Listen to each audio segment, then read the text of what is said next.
Estamos aquí a Fórmula Financiera y tenemos vía Zoom a Jorge Gordillo. Él es sí, me estoy equivocando, ¿no, verdad? Jorge Gordillo, director de análisis económico de Cibanco. Jorge, ¿cómo estás? Muy buenas noches. Le dije, no te voy yo a cambiar el nombre, pero ya vi que no. Buenas noches. Buenas noches, Mari Carmen. Contento de estar con ustedes. Gracias, Jorge. Cuéntanos cómo ven ustedes en Cibanco. No sé cuál era la expectativa que tenían ustedes de la inflación que hoy se da a conocer. 6.24, 5.5 la subyacente. Y creo que en promedio sí estuvo elevada de lo que esperaba el mercado, no sé en su caso, pero cuéntanos. No, la inflación fue por arriba de lo esperado. Esperábamos una inflación de 0.65, 0.70% en el mes. Y fue 0.84, más alta de lo esperado. Es la inflación más alta mensual del año. Y pues con ello, como dices, se va a 6.20.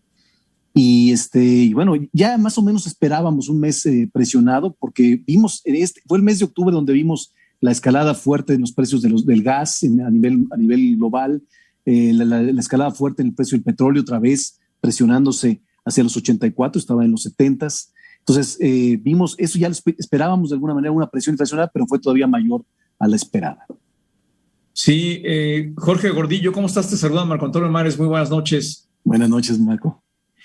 Jorge, ¿cuáles son las expectativas que se tienen por parte de Cibanco para no solamente la inflación, sino para el crecimiento económico? Porque obviamente pues el Banco de México está haciendo su tarea, viene elevando las tasas de interés, que por cierto hay quienes están apostando que el próximo aumento podría ser hasta de 50 puntos base en la tasa de referencia. Si nos puedes contar un poco acerca de estos aspectos. Sí, bueno, primero, gran parte de esta presión inflacionaria es importada. Todo el mundo está sufriendo de un fenómeno de inflación. Mañana sale el dato de inflación de Estados Unidos, que se espera que en términos anuales se acerque al 6%. Pero todos estamos esperando como que el pico sea en este mes, el mes de octubre, en términos anuales. Normal en el mundo. En México no va a ser así. En México, que si sale el pico lo veamos hasta diciembre, porque tenemos un fenómeno adicional. Quizá el dato de inflación del mes sí sea el más alto en octubre, pero y va a seguir un poco alto en noviembre, diciembre, pero como el año pasado la inflación casi fue cero, entonces en términos anuales va a seguir aumentando y quizá nos acerquemos al 7% para final de año. Entonces, para contestar tu pregunta, ¿qué esperamos para la inflación a fin de año?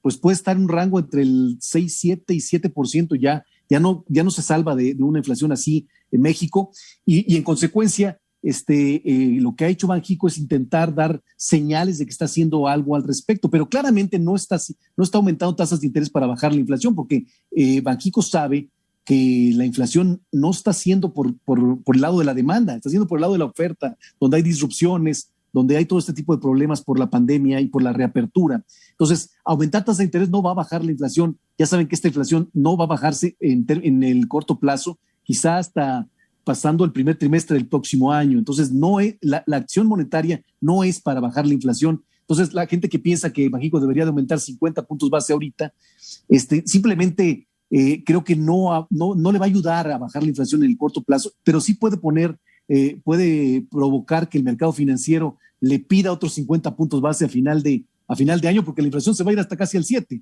Entonces, por eso hay que tener un poco de cuidado, tiene que ser cauteloso. Quizás sí sea una votación unánime entre todos los integrantes del gobierno para subirla en 25 puntos base, pero creemos que con eso es suficiente, porque lo único que intenta hacer Banxico al subir tasas de interés es mantener las expectativas de inflación del próximo año, que aunque han subido, todavía no suben mucho, todavía están alrededor del 4%.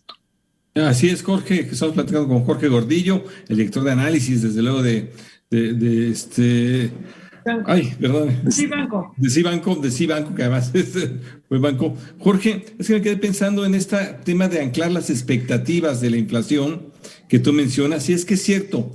La verdad es que lo que está haciendo el Banco de México es tratar de anclar expectativas hacia adelante, porque con la inflación actual realmente muy poco o nada puede hacer el Banco de México. Tal cual.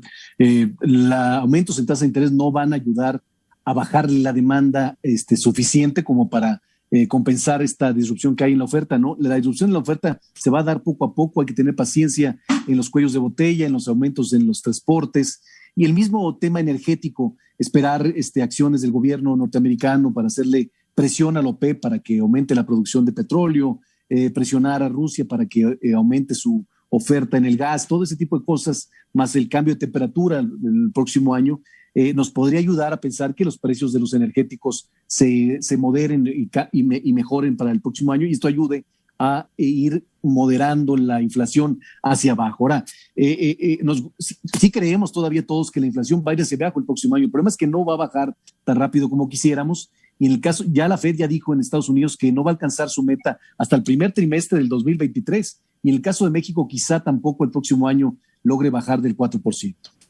Eso es interesante porque la expectativa era que en el primer trimestre empezaría a bajar, luego en el segundo, luego en el tercero. Ahora ya están hablando de que cerraremos el 2022 con 3.90, 3.92, no sé cuál sea la meta que tengan ustedes en Cibanco. Tú dices alrededor del 4%, esa no es buena noticia, aunque esté dentro del rango, sería el rango alto. Así es, no es buena noticia.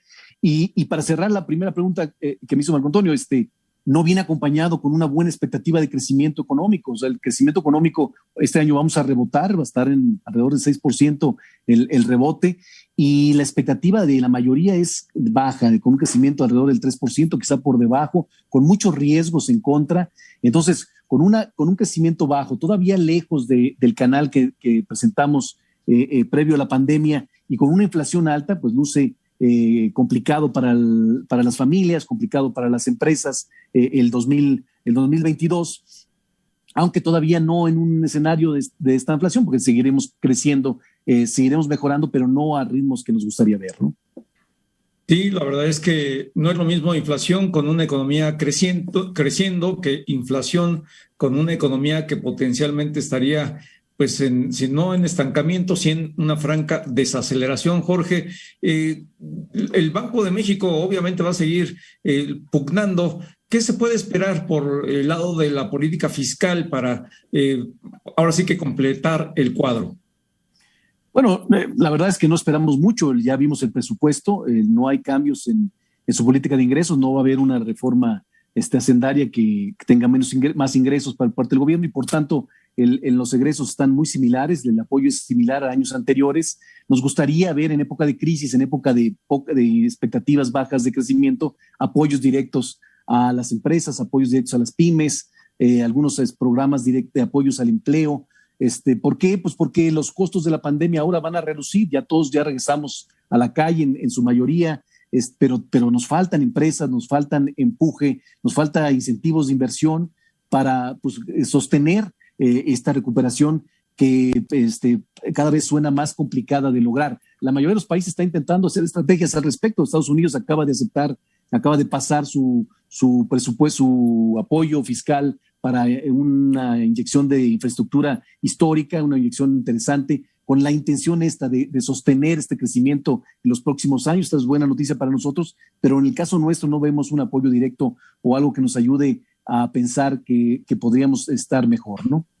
Desde luego, Jorge, yo creo que tienes razón ahí. Vaya, si no hubo apoyos en plena pandemia, pues menos ahora, como bien lo dices, la expectativa de apoyos es muy baja. Oye, el tipo de cambio, el peso mexicano ha estado presionado, entonces estos días bajó un poco la presión, pero sigue presionado, parece que ya no quiere bajar de los 20 por dólar. ¿Cómo lo ves a final de año el tipo de cambio?